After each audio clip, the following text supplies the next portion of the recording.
Hey everybody, welcome back again. It's Joey Vegas D-Tech. We're at Tech Talk 31 and we got a lot to cover, man. First thing I want to talk about is I have to apologize for last night. I made I loaded up 4 YouTube shorts for you guys. I was in the field. I did like a late evening hunt and I got those 3 rings, and the only thing I had to record it with was with my camera. And I was having a bad audio on it. Something with this iPhone that I have right here is terrible. It's like the microphone in the back, it works great. So as long as I'm pointing it down in the ground, you know, like pointing this towards the thing, you can hear my audio great. But when I turn it around like this to narrate, it's supposed to go to the bottom microphones, and the bottom microphones just don't pick up very well. And it was just off and disgusting, and I apologize for the difficulty of you guys not being able to hear me, okay? But anyways, I want to discuss why I was able to find those 3 rings. Dude, it ain't never gonna happen again.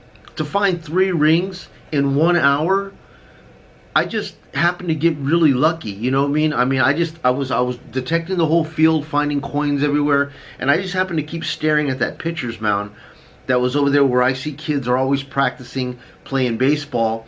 And I was just thinking to myself, man, this seems very logical that if people have gloves on and they're constantly pulling their gloves on and off, you know, to throw balls around, and the whole motion of throwing that ball, you know, rings will generally could be all around this area. It's just a logical approach, and that's the reason why I decided to go there, and it worked out good. And the whole thing for me was that I wanted to find rings, and the first time I took the quest out, it found me that gold ring that night. It hit a number 57, and ever since then it was just like I'm excited whenever I see 57. It's just like it brings me to a dead stop. I hear that perfect tone, and I get down there and I dig it up, and you know, I'm not nearly as upset if it turns out to be a pull tab or a piece of foil or a nickel. I'm actually excited, okay? Pull tab, foil, nickel. If I go down for a number 57 or 58 and I come up with those items, I'm not mad at all, because I know that as long as I'm hitting pull tabs and nickels on that number, if there's a ring down there, I am not going to miss it. I'm definitely going to be extracting rings. So optimize your machines, guys, okay? So anyways, let's get into it here. I got a lot to cover here for you guys, stuff that I think you guys might want to know.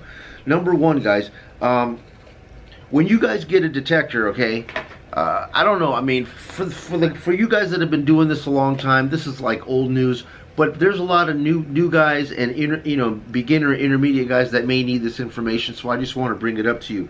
But the first thing that you need to do, and this is how I optimize when I get a new detector, okay, first thing I got to do is I got to try to understand the detector's language.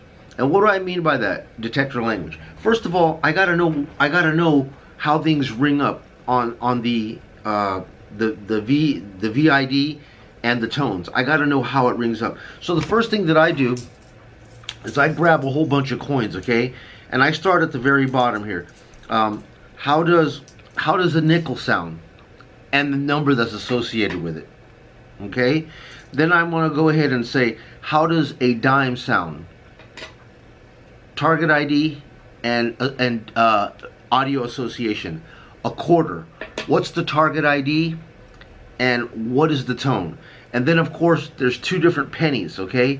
You're gonna have your memorial copper penny, and generally the memorial copper penny and the dime will both sound identical. For whatever reason, they do. On almost every machine, these 2 guys sound the same. What sounds different is the zinc. Thank God for that, because if all these rung together, I would have a headache. But the zinc normally rings completely different by itself, okay? Normally it's like 10 numbers down. All right, great. So now you've got a new detector, you've taken your basic coins and you've associated the number and the tones, so you've got the first part of the language down, okay? So the next thing that I do is, if you don't have any jewelry, go ahead and raid your wife's jewelry or whatever. The next thing you're going to want to do is you want to get as many of the rings that you can find, gold rings. All right, don't worry about silver right now. Just get a bunch of gold rings, okay? various types, 10, 14, mostly going to be 10K, 14K, 24K, whatever you can find. Just get some gold rings, okay? Now, what you're going to want to do is, once you've associated the tones and the target ID with the coins, now you're going to want to find out how does this gold ring here, where does it fit in with what you've just heard? You know what a nickel sounds like, and then you ring this in, and it sounds just like a nickel. Okay, so in your mind, you're establishing the sound, the VDI, and the coin that's associated with the VDI, and then also the piece of jewelry that is also associated with the VDI. So what you're doing is you're training your ears and your eyes to utilize your menu on your detector. Okay, you're learning the language. Each detector has a different number and a different sound that associates with it. But if you do as I tell you to do here, okay, get your coins, associate those coins, the numbers and the tone, number one. Number two, grab a handful of jewelry, okay, mostly the gold stuff, and also associate that to it. And now you're going to go ahead and clump it together, and in your mind you're going to be like, okay, I know what a 15 does, I know what a 57 does, I know what those are like juicy tones, and that's what I want. Okay, so that's the first thing that I would normally do. Now, for me, I like the numbers 57 on a VDI spectrum scale of 1 to 100. Okay, now what exactly does that mean? All right. Most of these detectors, man, they come in different formats. Okay, at least the ones that I've been messing with, they're either the target ID or VDI, however you guys want to choose to say it. It's all the same stuff. It's discrimination. Okay, they're going to be segmented. Minelab likes to go with 1 to 50. Okay, with only 40 usable. What Sorry, I'm having trouble hearing you. Siri want to talk. So, anyways. If we go with like, say, this Minelab right here, if we cut this thing on, let me see if I can get this thing to zoom on. Okay, you see that pie right there? Okay, this thing is broken down into five pie patterns right there. All right, I'll try to get this thing to focus. 5. Now, the first 10 is negative integers. I don't even use that because that's like iron. But the next 4 that you see right there are going to be they're going to be the usable spectrum. Okay, yeah, that's the usable spectrum. The first quarter that you see there, I notched those out because those are negative integers. Now, the other 4 segments right there are going to be hunting spectrum slices. All right. Now, What are VDI scale? What does that do? What is the whole significance of that? All right. Okay, guys, if you guys are going to start notching things out, like using discrimination, be careful with that, okay? You can use it. In the beginning, I used to use a lot of discrimination, and I wasn't finding nothing. All I ended up doing was just cherry picking quarters, and occasionally I come across silver, but I wasn't actually getting any good because I just kept on cherry picking, okay? What I kept on wanting to do is I wanted to take the stuff that I hated, which are, you know, bottle caps and pull tabs, right? And pennies. These are my nemesis. I hate them. So what do? Is I ring it across the detector. It gives me a number, notch. Bye-bye. I'm not going to dig you no more. Wrong. Bye-bye. Notch it. I'm not going to dig you no more. I'm not going to dig you no more. That's what I'm thinking, right? So, what you got to understand is that there's a, when you discriminate, think of your discrimination scale like pizza slices, right? So let's just say you bought a pizza, a supreme pizza. I love supreme pizza, and they cut it into 8 pieces. All right, and you say, well, I don't like olives, so I'm gonna notch out olives, right? If depending on the spectrum that you have, if they come in big blocks of like 5, so like if your spectrum is 5, 10, 15, 20, 25, and you're only running a 50 spectrum, that's a big block. So yes, you say I'm gonna notch out my olives because I don't want it. But in that 5, you notched out the olive, but in that slice of pizza, you also notched out a pepperoni, a big chunk of sausage, and a green pepper and a mushroom. So you've taken, not only have you notched this thing out, but you've notched out a whole gang of other things that you actually did like. And it's because the spectrum is too big and the blocks are too big. All right. Now, the Equinox that I have, it uses a spectrum of not 0. 0 is not where it starts. It starts at like -9 to 50. So let's just say it's a no -9 to 40. So let's just say that there's a 50 spectrum, 50 slices there, okay? Now, I don't use the first quarter of it because that's all iron. I'm not interested in anything in the negative, so I automatically notch that out. But what I tend not to do is I just tend to let everything else stay in, okay? I let everything else stay in because I don't need to notch it out because I've trained my ear to associate what it sounds like, and also the target ID number. I've trained myself to look at that and understand exactly what it is in the ground. Okay, so on a scale of 1 to 100, generally you're going to have 70 to 80 usable blocks of segment scale. On a 1 to 50 scale, you're going to probably have 40 usable segments. Now, the thing that I do like about the Equinox is that in the usable scale, the actual slices are in 1. Yeah, 1, 2, 3, 4, 5, 6, 7. So it's very accurate. When you want to notch something out, you can actually notch out just one number, and you're not taking the pepperoni and the mushroom with it. You're just actually notching out just the one number. Okay. Now, I like a wide range. I like hunting with 1 to 100. I get elbow room. Here's the thing. When you you can't just notch this thing out, man. When you notch this thing out, you this right here sounds different when it's in a perfect shape like this. You get another pull tab like this that has paint on it.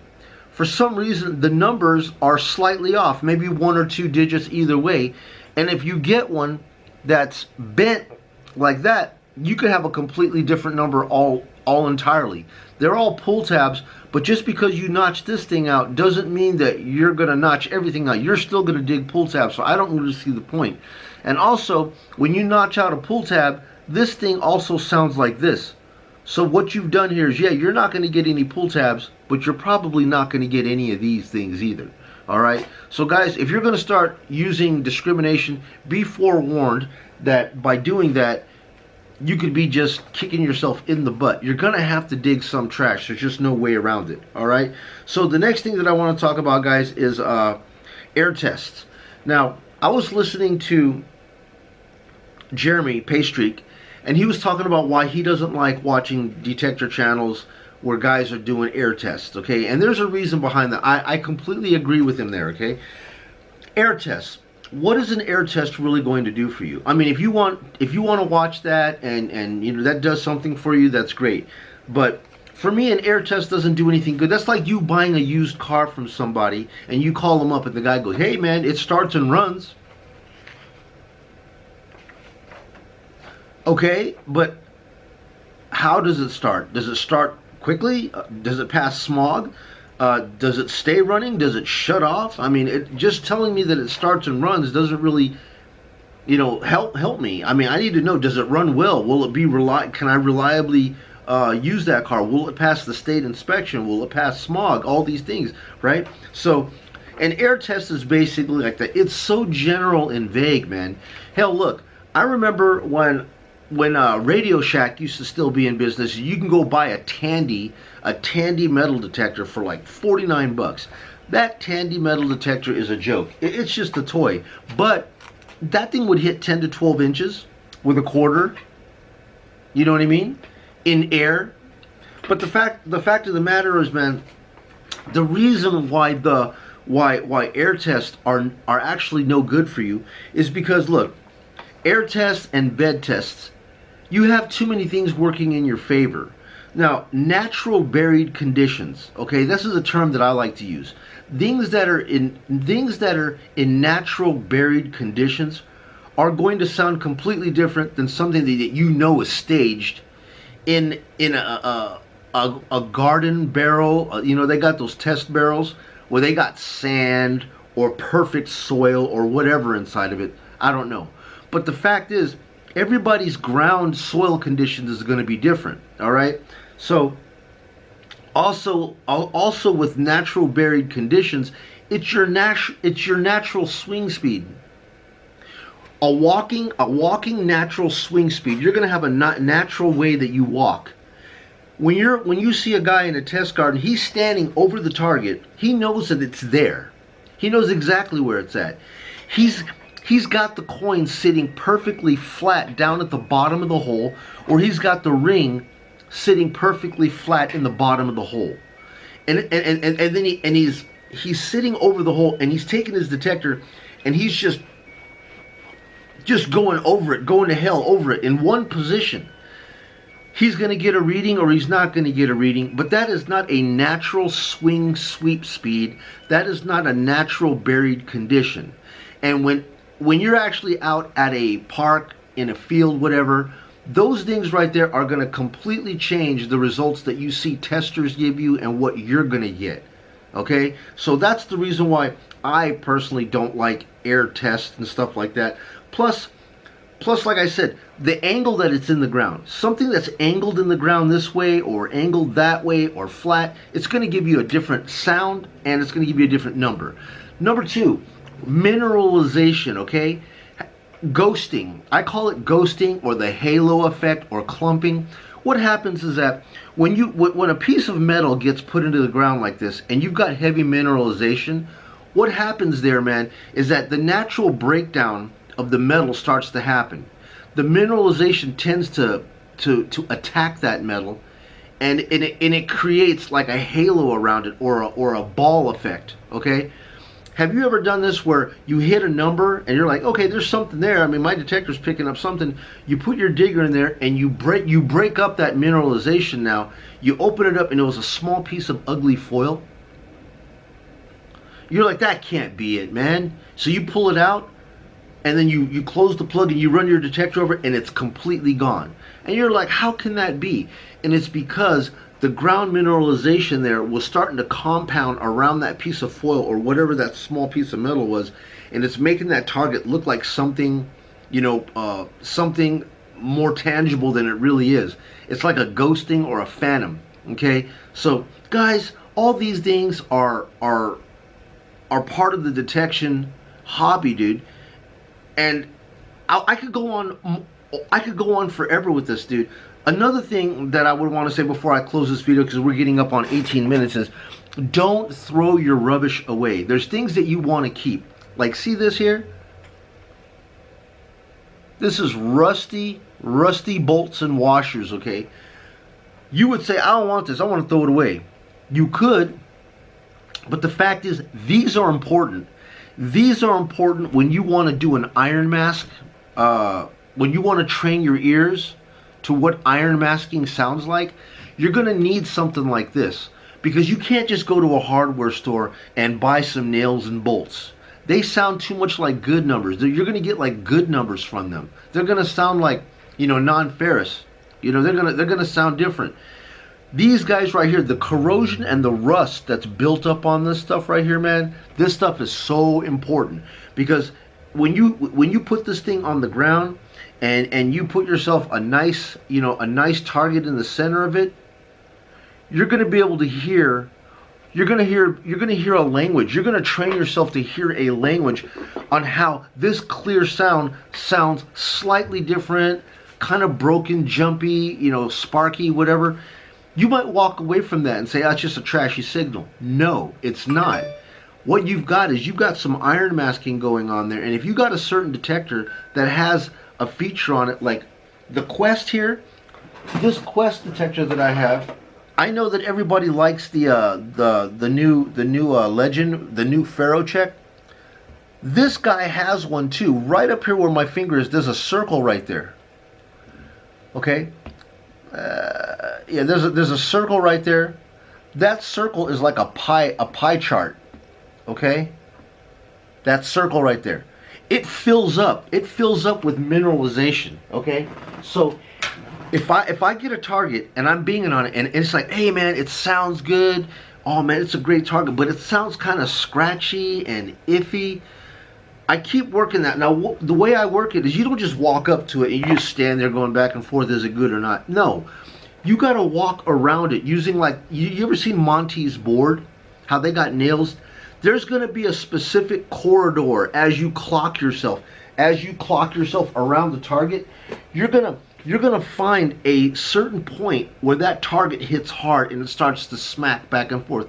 You found an open corridor where your detector can actually break through the iron and hit on that target, and you've got that solid number that you want. Okay, so there's a technique that you need to use in order to detect properly. That thing right there, as I'm sweeping over it, that pie will start to fill up with metal if there's iron in there that's trying to mask a good signal for me, and I'm able to say, hey, I know why it's jumpy. It's jumpy because there's something else in the hole that's trying to make this good target sound like a bad target or make it sound iffy. Okay, guys, there's so much, man, about this hobby. There's so much sweet science in it that you need to learn, and that you will learn as time goes on.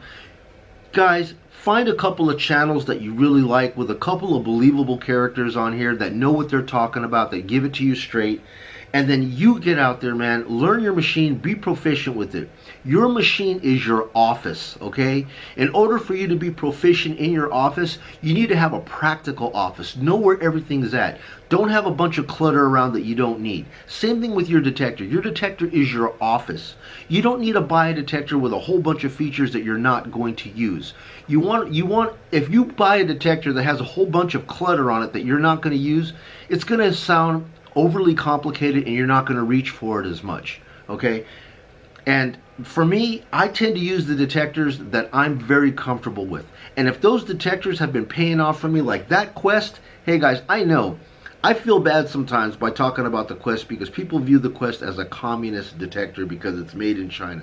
But let me tell you something, man. There's nothing Chinese about that detector. Not in the way that it feels, and not in any of its construction, man. I would not lead you guys into the garbage bin. I like you too much. Man, I'm climbing up on 1,000 subs. I might even get that tonight, okay? I would never mislead you guys and tell you some false stuff. And I appreciate you guys sticking with me, coming into the lounge, listening to the Tech Talks. And guys, listen, I'm going to close this thing up right now because it's 23 minutes and I'm going to try to put this thing together for you. But listen, I'm going to probably continue with more of this, like a part 2 to this, because this is important stuff that I'm telling you, man. This is good stuff, okay? I don't think you really get anything about going to the park and watching a guy find a ring or something like that, and he's just, you know, all just